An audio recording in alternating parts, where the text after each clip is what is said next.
Okay, so here we've got Miss Runa, and one of her goals to achieve through training is to be able to deal with handling. So we can see here that she's, a little concerned, like, oh, what are we going to do? This is different than all the walking around and stuff like that, and the hanging out in the bed and the play that we've been doing earlier today. So just different situation, just giving her some time and start manipulating her body and just kind of touching her. You can see I'm not giving her a whole lot of attention right now. I'm just kind of letting her deal with these things.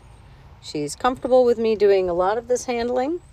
We can see also in her state of mind here at the beginning, she's a little concerned. So I'm going to choose some nice opportunities to give her a little food reward here and there. Now she's soliciting some attention, which is good. And then here I'm just going to kind of start to hold her in this down on her side position. She was wanting to roll over to get belly rubs, but that's not going to be helpful for when I'm trying to do her nails.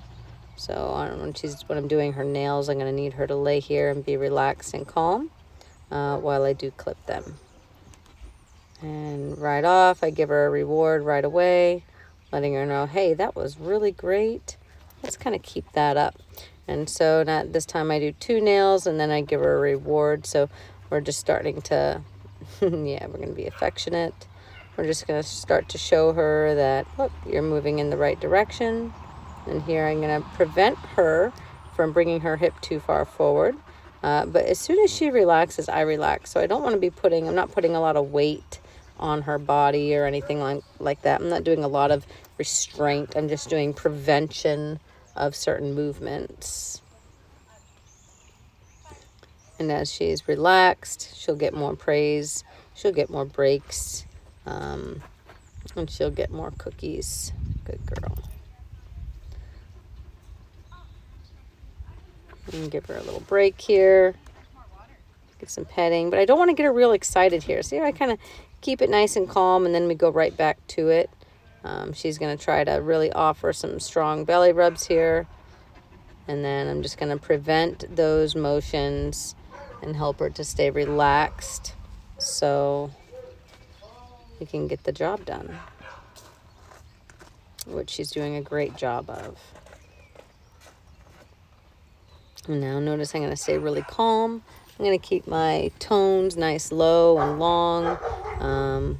And I'm not going to get real excited when she does well, because when I get real excited for her, she starts a lot of hectic motion, and her excitement starts to go through the roof. She's not going to think about what she's doing, and it will completely ruin this moment. So meanwhile, I may get really happy when she does something that I know is particularly tough for her, when she has a nice win there. I'm going to make sure that I don't get silly and excitable for her. Now we're going to do the Dremel. Turning on the Dremel. She's a little bit nervous of. I'm going to make one touch, and you can see all the tension there. So I'm going to start further away from her head and shoulders, which is typically our MO. She usually does better with the Dremel if I start with the back legs. Dogs will usually prefer clipping to Dremel or front legs to back legs. Not necessarily in that order, but they will have a preference one to the other. So knowing how to read that. And here again, the Dremel is a little bit tough for her to get started. We see some more sideways ears, a little bit of stress, panting. She's curious, and she's trying really hard to be a good, calm dog right now. And she's doing a great job. So I'm making sure that, I'm not just asking her to do all of her feet right away. I'm giving short little breaks. Good girl. Rewarding her efforts, thanking her here. It's really nice.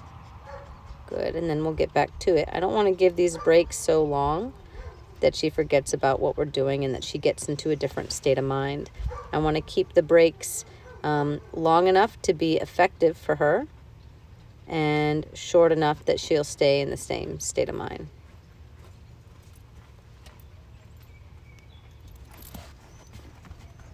This is all really good.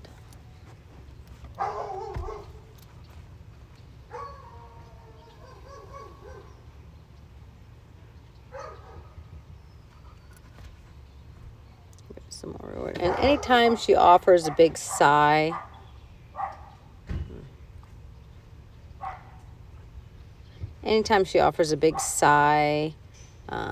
or gets heavy in her body, more relaxed, I want to make sure that I take a moment to acknowledge that and praise her there. Good. So I'm just going to give her some affection here, give her a little bit of what she wants. I'm needing to make adjustments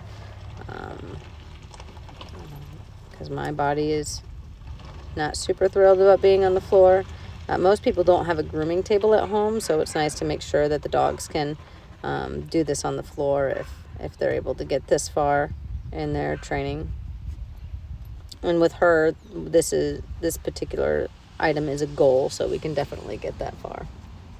It's definitely something that we work on to make sure that the owners can do this at home, and she's doing a fantastic job. You can see here now that with her front legs, her front feet, after she's already gotten warmed up with her back feet, she's much more accepting of the front feet. Of course, she's still uncomfortable with it, but I'm not going to start coddling her here. I'm just going to get her back to being comfortable. Again, you can see that my arms are on her, but this is not heavy weight.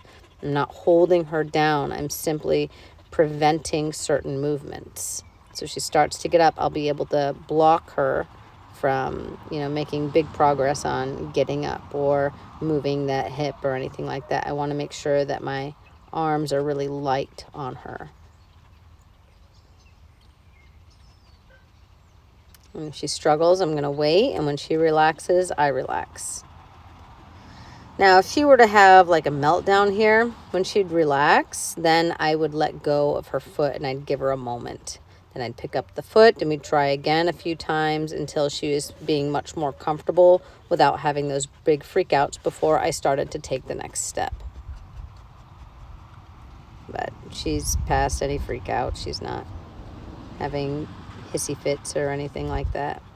Now my back is a little bit uncomfortable, so I'm going to throw a leg over her. Again, there's no pressure on her body. It's just over her. There may be contact at times, but there's not weight. I'm not holding her down. I'm simply being comfortable here.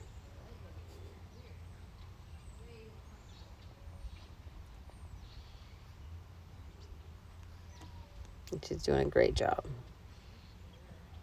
You can see some blinking there.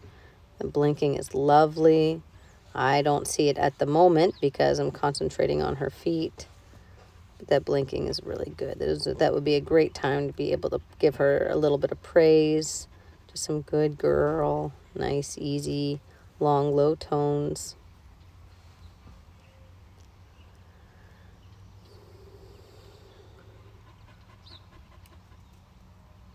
Yeah, and that was excellent.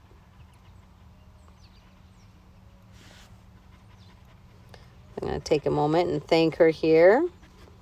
And then I'm going to continue. I'm going to go right into an exam. Like, hey, let's kind of see what your teeth look like while you're offering your muzzle to me. Let's not get too crazy. Remind the other dog who's learning how to stay on a bed. And this is her first day working on staying on a bed. Make sure she's there. And now notice I'm holding the collar when I'm examining the ears. I got a finger in the collar. So that way if she starts to move around, I'm not pulling her ears, I'm pulling her collar. The collar is what's going to help prevent that movement from trying to escape. And also with her eyes, when I looked in her eyes there, I'm not dead staring her in the face. I'm looking at her eyes from an angle, so I'm not being confrontational and eyeballing her here. Now we've just done a lot of lay down work, and now I'm asking her to stand up. And the floor is a little bit slick here. So I'm going to pull something in, and that way it's going to give her a little bit of grip, and it'll be easier for her to be able to stand up on this platform. It's not so slippy, and it is also going to kind of mimic the grooming table in a sense. It's like, hey, look, you're on this little table. You've got a different job to do now. So it's going to be a nice cue for her that this is where she should be. And I'm just going to work on getting her to stand up, not turn around and get distracted. Stand up over here, be attentive, and let me manipulate your body. So we don't know what this dog is going to, she's a young dog. We don't know what she's going to have to get used to as an adult. She might encounter injuries. You know, she might need to go to physical therapy. She might go rolling in the mud and need to get everything washed off. So I'm going to ask her to stand here, and I'm just going to go through some of the general movements with her limbs, and just getting her used to this kind of handling. I'm not getting real in detail. I just really want to make sure that she'll stand and tolerate me handling her in this way. And if this is something that's maintained, if she's ever needed to do any of these things at the vet or a physical therapist or anything like that, it is not going to be stressful for her. She's going to be super ready. So now this is mimicking what it looks like when the vet comes in and listens with a stethoscope. Again, I'm going to remind her to stay up. And then they do this. They hold the stethoscope by the lungs, and then they're very still because they're counting. They're listening. Jeez Louise. They're listening and they're counting. And then oftentimes, depending on what they're listening for, they'll listen in different places. So I'm just going to position my hands at different places on her body and mimic what a vet would be doing with the stethoscope when they're listening. And now sometimes they approach from different angles here to move the abdomen. So I'm just, you know, checking her out, trying her out, and letting her feel those things. And then I'm going to give her a great big reward. At first she thought it was a leave it exercise, but then she's eating those cookies right up.